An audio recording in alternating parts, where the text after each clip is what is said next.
వీళ్ళు ఒక 50 మందితోటి ఒక ఫీల్డ్ ఆఫీసర్ కట్టించారు. మీ పేరమ్మా? జమున. జమున అనే మేడము 1,00,000 రూపాయలు ఆర్డీలు కట్టించింది. అంటే 50 ఆర్డీలు నెలకు 2,000 రూపాయలు కట్టించింది.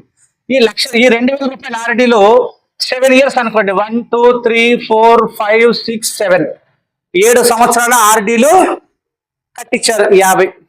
సో మొదటి సంవత్సరము ఒకసారి మన పాస్బుక్ తీసుకోరా, పాస్బుక్ తీసుకుని సేవింగ్ ఒకటి పాస్బుక్ తీసుకుని.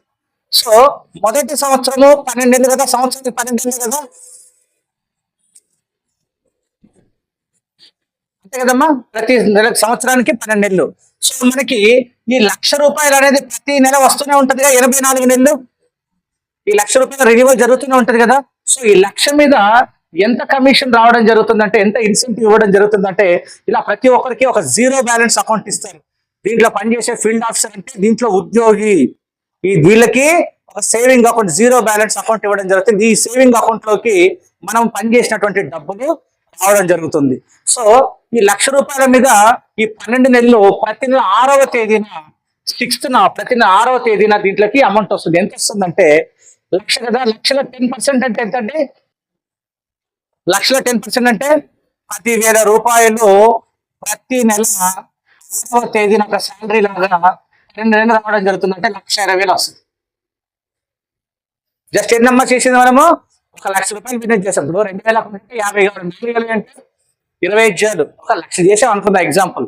ఒకవేళ 10,000 చేస్తున్నాం అనుకోండి, 10,000లో 10% అంటే ఎంత? 1,000 రూపాయలు వస్తుంటాయి. సో ఓకేనా. సో ఇక్కడ 1,00,000 అనుకున్నాం కదా, 10% అంటే ఒక 10,000 రూపాయలు 12 నెలలు వస్తుంది.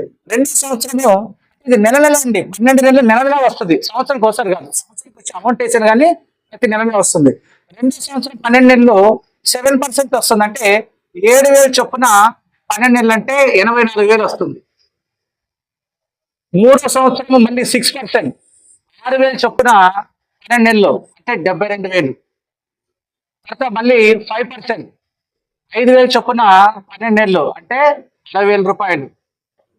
తర్వాత మళ్ళీ 5వ సంవత్సరం 4% అంటే 4,000 చొప్పున 12 నెలలు అంటే 48,000 రూపాయలు. తర్వాత 6వ సంవత్సరం 3%, 3,000 చొప్పున 12 నెలలు అంటే 36,000. తర్వాత మళ్ళీ 3% అంటే 36,000. రాయడానికి ఇంత టైం పడతా ఉంది. సో 7 సంవత్సరాలకి 7 సంవత్సరాలు ప్రతి నెల 84 నెలలు మనకి నెల నెల ఈ అకౌంట్ లోకి మనకి డబ్బులు రావడం జరుగుతుంది. టోటల్ గా జస్ట్ 1,00,000 రూపాయల బిజినెస్ మీద 7 సంవత్సరాలకి 4,56,000 రూపాయలు జరుగుతుంది నికరంగా. ప్లస్ దీంతో పాటు 7 సంవత్సరాలకమ్మా 4,56,000 వస్తుంది. ఇట్లా 84 నెలలు. ఈ 4,56,000 కాకుండా మంత్లీ ఫీల్డ్ అలవెన్స్ అని ఉంటుంది, ఎంఎఫ్ఏ. అంటే ఎంఎఫ్ఏ అంటే ఏంటంటే మంత్లీ ఫీల్డ్ అలవెన్స్. మనకు తినడానికి ఖర్చు అవుతాయి కదా. సో మొదటగా ఎంత వస్తుంది? ప్రతి నెల 10,000 వస్తుంది కదా. 10 వచ్చే కమిషన్ లో మళ్ళీ 10% ఎంఎఫ్ఏ ఇస్తారు దీంట్లో. అంటే 10,000 10% అంటే 1,000 రూపాయలు 11,000గా వస్తుంటుంది. సో మొత్తం అన్ని నెలలకు చూసుకుంటే 4,56,000లో ఎంఎఫ్ఏ 10% అనుకుంటే ఇంకొక 45,600 యాడ్ అవుతుంది. అంటే 5,01,600 రూపాయలు అంటే 5,00,000 రూపాయలు వేసుకోండి.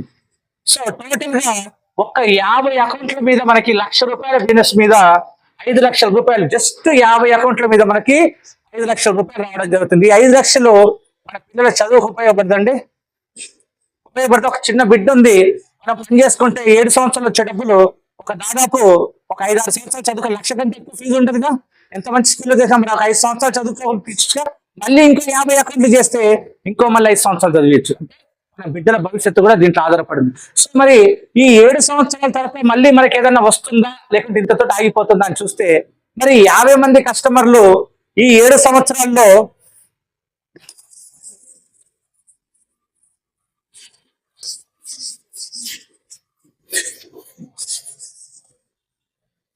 ఈ 50 మంది కస్టమర్లు మరి 7 సంవత్సరాల్లో 5,000 లోన్ తీసుకుంటారా?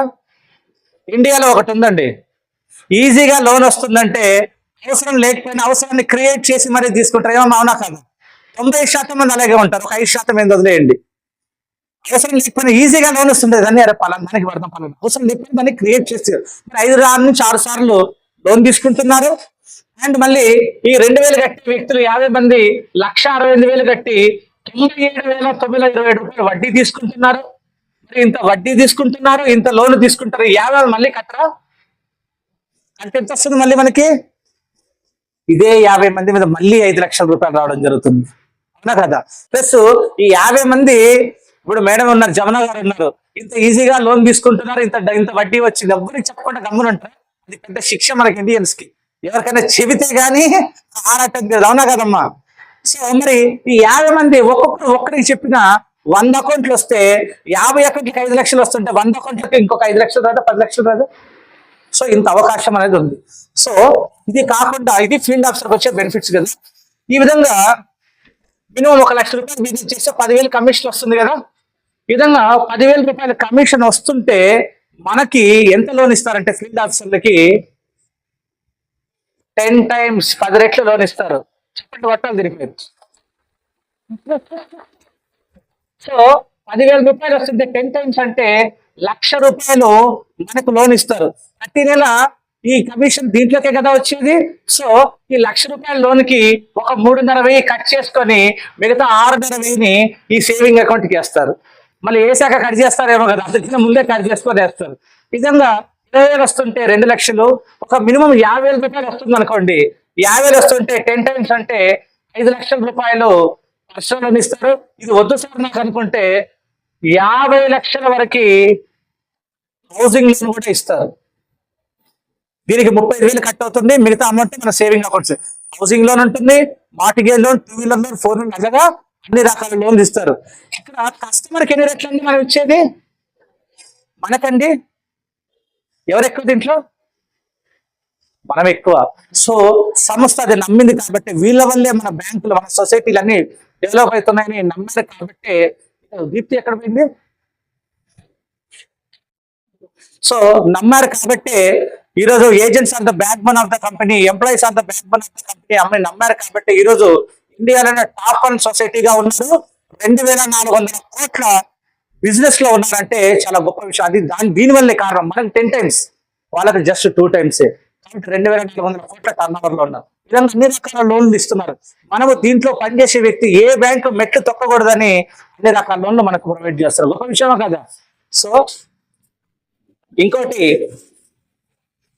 ఈ విధంగా వర్క్ చేసే వ్యక్తులు మెడికల్ రియంబర్స్మెంట్, ఏదైనా ఆరోగ్యరీత్యా ఏదైనా సర్జరీలు, ఏదైనా కిడ్నీ ఇన్ఫెక్షన్స్ కానీ ఏదైనా, ఒక సైలెంట్ పెట్టారు సార్. సో ఈ విధంగా ఏదైనా ఇబ్బందిగా ఉందంటే వాళ్ళకు మెడికల్ రియంబర్స్మెంట్ కూడా ఇస్తున్నారు. దాంట్లో 50% నుంచి 70% వరకు మెడికల్ రియంబర్స్మెంట్. ఆరోగ్యం పాడైతే వాళ్ళకు ఎక్కడికి వెళ్ళరు, అదే. సో మనకి కమిషన్ తో పాటు, లోన్స్ తో పాటు మెడికల్ రియంబర్స్మెంట్ కూడా ఉంటుంది, అండ్ యాక్సిడెంటల్ ఇన్సూరెన్స్ కూడా ఉంటుంది. ఏదైనా ప్రమాదవశాత్తు మనకి ఏదైనా జరిగితే మన కుటుంబానికి యాక్సిడెంటల్ ఇన్సూరెన్స్ కూడా ఉంటుంది. దీంతో పాటు అతి ముఖ్యమైనది ఏంటంటే, ఫస్ట్ క్యాడర్ ని ఫీల్డ్ ఆఫీసర్ అంటారు. ఇక్కడ 1 lakh బిజినెస్ చేసి 12 నెలల కాలంలో ఒక 1 lakh బిజినెస్ చేసి డెవలప్మెంట్ ఆఫీసర్ అంటే 2వ క్యాడర్ అయ్యామనుకోండి. ఈ విధంగా ప్రతి క్యాడర్ ఇలాగా 3వ క్యాడర్ సీనియర్ డెవలప్మెంట్ ఆఫీసర్ అంటారు, 4th క్యాడర్ ఏడీఓ అంటారు, 12వ క్యాడర్ ని అడ్వైజర్ ఆఫీసర్ అంటారు. ఈ విధంగా 2 సంవత్సరాల కాలం పాటు ఒక్కొక్క స్టేజ్ మనం ప్రమోషన్ పొందే ప్రతి ఎవ్రీ ఇయర్ ఒకటి ఉంటుందండి. ఎవ్రీ ఇయర్ కోడ్ ఇట్లా ప్రతి సంవత్సరము మనం 12 సంవత్సరాల కాలం పాటు ప్రమోషన్ అయితే 13వ సంవత్సరం తర్వాత మనకు షేరింగ్ అనే ఆప్షన్ ఉంటుందండి. ఒక పెన్షన్ లాగా షేరింగ్ అనే ఆప్షన్ ఉంటుంది. అది మినిమము 1 లక్ష రూపాయల పైన ఉండొచ్చు. సో మరి పనిచేసే వ్యక్తులకి మంచి కమిషన్ ఉందా లేదా? నెలకు 45 లక్షలు తీసుకునే అవకాశం ఉన్న వాళ్ళు కూడా ఉన్నారు, తీసుకుంటున్నారు. తర్వాత మళ్ళీ అన్ని రకాల లోన్స్ ఉన్నాయా లేదా? ఉన్నాయి. మెడికల్ రియంబర్స్మెంట్ ఉంది, యాక్సిడెంటల్ ఇన్సూరెన్స్ ఉంది, ఒక గవర్నమెంట్ ఎంప్లాయీకి వచ్చే బెనిఫిట్స్ అన్ని కూడా ఉన్నాయి, అండ్ పెన్షన్ కూడా, ఒక షేరింగ్ కూడా ఉంది. మనకిచ్చే దీన్ని పెన్షన్ ని షేరింగ్ అంటారు, అండ్ లోన్స్ ని బీపీసీసీ లోన్స్ అంటారు, ఇచ్చే కమిషన్ ఓఆర్సీ అంటారు. అంటే మన టెర్మినాలజీ అనమాట. సో ఒక గవర్నమెంట్ ఎంప్లాయీకి ఎన్నైతే ఉన్నాయో బెనిఫిట్స్ అన్ని ఉన్నాయా లేదా మనకి? మరి ఈ ఫీల్డ్ ఆఫీసర్ నుంచి డెవలప్మెంట్ ఆఫీసర్ అయ్యి నెక్స్ట్ ప్రమోషన్ పొందాక డెవలప్మెంట్ ఆఫీసర్ యొక్క ఫీల్డ్ ఆఫీసర్లను కూడా మనం పెట్టుకోవచ్చు. కస్టమర్స్ జాయిన్ చేయించుకోవచ్చు, ఫీల్డ్ ఆఫీసర్ కూడా పెట్టుకోవచ్చు. సపోజ్ మనం ఇప్పుడు అర్థమైంది కదా బెనిఫిట్స్ అన్ని కూడా. ఒక ఫీల్డ్ ఆఫీసర్ డెవలప్మెంట్ ఆఫీసర్ అయితే వచ్చే బెనిఫిట్ చెప్తా వినండి. ఫస్ట్ గా ఒక ఫీల్డ్ ఆఫీసర్ ఒక 1 lakh బిజినెస్ చేశాడు, 10% కమిషన్ అంటే నెలకు 10,000 రూపాయలు వస్తూనే ఉంది. ఈ ఫీల్డ్ ఆఫీసర్ 1 లక్ష రూపాయలు అంటే ఏప్రిల్ 1 నుంచి మార్చ్ 31 వరకు బిజినెస్ చేశాడు 1,00,000, మధ్యలో చేస్తే ప్రమోషన్ అది ఇయర్ తర్వాతే వచ్చేది. సో ₹1,00,000 చేసేది 10,000 వస్తా ఉంది. ఈ ఫీల్డ్ ఆఫీసర్ ఎప్పుడైతే సెకండ్ క్యాడర్ డెవలప్మెంట్ ఆఫీసర్ అయ్యాడో ఈ 10% తో పాటు ఇంకో 4% అడిషనల్ గా ఇస్తారు. 14% ఇవ్వడం జరుగుతుంది. సో మరి ఈ ఫీల్డ్ ఆఫీసర్ నుంచి డెవలప్మెంట్ అంటే ఒక చిన్న స్థాయి ఉద్యోగి ప్రమోషన్ అయితే జీతం పెరిగిద్దా, అలవన్సులు పెరుగుతాయా, అన్ని పెరుగుతాయి. అదేవిధంగా ఇక్కడ కూడా ఒక 4% అనేది అడిషనల్ ఇవ్వడం జరుగుతుంది. సో ఈ డెవలప్మెంట్ ఆఫీసర్ అనే వ్యక్తి డైరెక్ట్ గా మేనేజ్ చేసుకుంటే 14% అంటే 1,00,000 చేశాడు అనుకోండి, నెలకి 14,000 రావడం జరుగుతుంది డైరెక్ట్ గా చేసుకుంటే. అండ్ డెవలప్మెంట్ ఆఫీసర్ అనే వ్యక్తికి ఫీల్డ్ ఆఫీసర్లని 200 మంది రిక్రూట్ చేసుకునే అవకాశం ఉంది. 200 మంది రిక్రూట్ చేసుకోవచ్చు. ఫీల్డ్ ఆఫీసర్ డెవలప్మెంట్ ఆఫీసర్ అనే వ్యక్తి ఫీల్డ్ ఆఫీసర్ రిక్రూట్ చేసుకోవచ్చు, డైరెక్ట్ కస్టమర్లను చేయొచ్చు. కస్టమర్లను చేసుకుంటే డైరెక్ట్ 14% వస్తుంది, ఫీల్డ్ ఆఫీసర్ల ద్వారా చేస్తే 4% వస్తుంది. సో ఇప్పుడు ఈ ఫీల్డ్ ఆఫీసర్ని ఒక 20 మందిని పెట్టారు. ఇప్పటివరకు ఫీల్డ్ ఆఫీసర్కి బెనిఫిట్స్ ఉన్నాయని నమ్ముతున్నారా లేదా మీరు? ఖచ్చితంగా 100% బెనిఫిట్స్ ఉన్నాయి. సో 20 మందిని మనం పెట్టలేమా? Unemployment is the main problem in India. So many people will come join as a field officer. చాలా మంది దీంట్లో జాయిన్ కావడానికి వస్తుంటారు. సో 20 మందిని జాయిన్ చేయలేము సార్. ఒక 20 మందిని పెట్టాము, వాళ్ళ ప్రమోషన్ గురించి ఎంత చేసుకుంటారు? 1,00,000 చేసుకుంటారా? మరి 20 × 1,00,000 ఎంత? 20 లక్షల రూపాయలు బిజినెస్ జరిగింది. ఈ 1,00,000 చేసిన ఫీల్డ్ ఆఫీసర్లకు 10% వాళ్ళకి పోతుంది కదా. అంటే మనం డైరెక్ట్ గా చేసుకుంటే 14%, ఫీల్డ్ ఆఫీసర్ ద్వారా చేస్తే ఎంత వస్తుంది? ఈ 10% అయితే 4%. మరి 20 లక్షల్లో 4% అంటే ఎంత? 80,000 నెలకు వస్తాయండి. ఒక కలెక్టర్ జీతం, జాయింట్ కలెక్టర్ జీతం అండి 70,000. మనకి 80,000తో పాటు ఆల్రెడీ ఫీల్డ్ ఆఫీసర్ 10,000 వస్తుందా? మళ్ళీ మంత్లీ ఫీల్డ్ అలవెన్స్ వస్తుందా? అంటే ₹1,00,000 కలెక్టర్ శాలరీ తీసుకోవచ్చు. జస్ట్ 20 మందినే చెప్పారండి. ఒక్కొక్కరు నెలకే 1,00,000 చేసే వాళ్ళు ఉంటారు, కానీ సంవత్సరానికి 1,00,000 చేశారన్నా మనకు నెలకి ₹80,000 మనం వెళ్ళిపోతాం. అంటే 3వ సంవత్సరము ఈ development officer senior development officer గా మారుతాడు. సీనియర్ డెవలప్మెంట్ ఆఫీసర్ గా మారినప్పుడు ఇంకొక 3% కమిషన్ అయింది. అంటే టోటల్ గా డైరెక్ట్ గా చేసుకుంటే 17%, లేదంటే 3% వస్తుంది. ఇప్పుడు మనము డిఓగా ఉన్నప్పుడు ఏం చేస్తాం? ఫీల్డ్ ఆఫీసర్ 20 మందిని పెట్టాం కదా. నెక్స్ట్ ఇయర్ ఈ ఫీల్డ్ ఆఫీసర్లు 20 మంది వాళ్ళు డెవలప్మెంట్ ఆఫీసర్లు అవుతారు, అంతే కదా. 20 మంది వాళ్ళు డెవలప్మెంట్ ఆఫీసర్లు అవుతారు. మనం ఒక్కరిని ఎంతమందిని జాయిన్ చేపించాం? 20 మందిని జాయిన్ చేపించాం. 20 మంది అలా 20 మందిని జాయిన్ చేపిస్తే ఎంతమంది అవుతారు? 400 అంటే ఒక్కొక్కరు 1,00,000 చేసినా 4 కోట్ల బిజినెస్ జరిగింది. ఈ 4 కోట్లలో డెవలప్మెంట్ ఆఫీసర్లకు పోయే 4%, ఫీల్డ్ ఆఫీసర్లకు పోయే 10% పోతే మనకి ఎంత ఉంటుంది? 3% ఉంటుంది. 4 కోట్ల 3% అంటే ఎంత? నెలకు 12 లక్షలు తీసుకునే అవకాశం కూడా ఉంది సంస్థలో, జస్ట్ 3 years లోనే. ఓకేనా? సో ఇంత పెద్ద అవకాశం ఉంది సంస్థలో. మంచి మేనేజ్మెంట్, కస్టమర్స్ కు మంచి బెనిఫిట్స్ ఉన్నాయి, పనిచేసే వ్యక్తులకు మనకు మంచి బెనిఫిట్స్ ఉన్నాయి. అండ్ మేనేజ్మెంట్ కూడా మన నరసింహారెడ్డి గారు చదివినిపించారు. ఎన్ని సంస్థలు ఉన్నాయి మన మేనేజ్మెంట్. సో ఇలాగా పని చేసుకుంటే ఆర్థికంగా బలోపేతం కావచ్చు. ప్లస్ గ్రోత్ ఏంటంటే, ఇన్కమ్ తో పాటు గ్రోత్ ఏంటంటే, ఒకప్పుడు మీరు పని చేయడానికి వచ్చిన, మీరు ఫీల్డ్ ఆఫీసర్ గా పని చేయడానికి వచ్చిన మీరు వేరే వాళ్ళని, మీరు డెవలప్మెంట్ ఆఫీసర్ అయ్యాక వేరే వాళ్ళకి ఉద్యోగం ఇస్తున్నారు. దీంట్లో అంటే మీకు గ్రోత్ వచ్చిందా రాలేదా? డెవలప్ అయ్యారా మీద? మీరు ఫైనాన్షియల్ డెవలప్ అయ్యారు, అండ్ మీకు జాబ్ సాటిస్ఫాక్షన్ అండ్ గ్రోత్ కూడా మీకు వచ్చింది. So utilize this opportunity. మేము మీకు పని చేయడానికి మా అడ్మిన్ స్టాఫ్, మేము మార్కెటింగ్ స్టాఫ్, నరసింహారెడ్డి గారు, జీకే గారు అందరం కూడా రోజుకు 18 గంటలు కష్టపడుతున్నాం. మీరు you can call me at any time అండి. మీకు ఎటువంటి సందేహాలు వచ్చినా నివృత్తి చేసుకోండి. సబ్జెక్ట్ నేర్చుకుంటే చాలండి. You will become a leader, otherwise you will become a joker. అంటే చెప్తున్నాను, బాధపడద్దు. సబ్జెక్ట్ తెలియకపోతే, ఎవరైనా అడిగిన సబ్జెక్ట్ తెలియకపోతే మన ఫెయిల్యూర్ అయినట్టు అన్నమాట. సో ఫెయిల్యూర్ అవుతారా? లీడర్ అవుతారా? గట్టిగా లీడర్ అవుతారు. లీడర్ అయ్యి డబ్బులు సంపాదించుకుంటారు, వేరే వాళ్ళకి కూడా సంపాదించుకునే అవకాశం ఇస్తారు కదా. So thank you very much అండి. Thank you very much.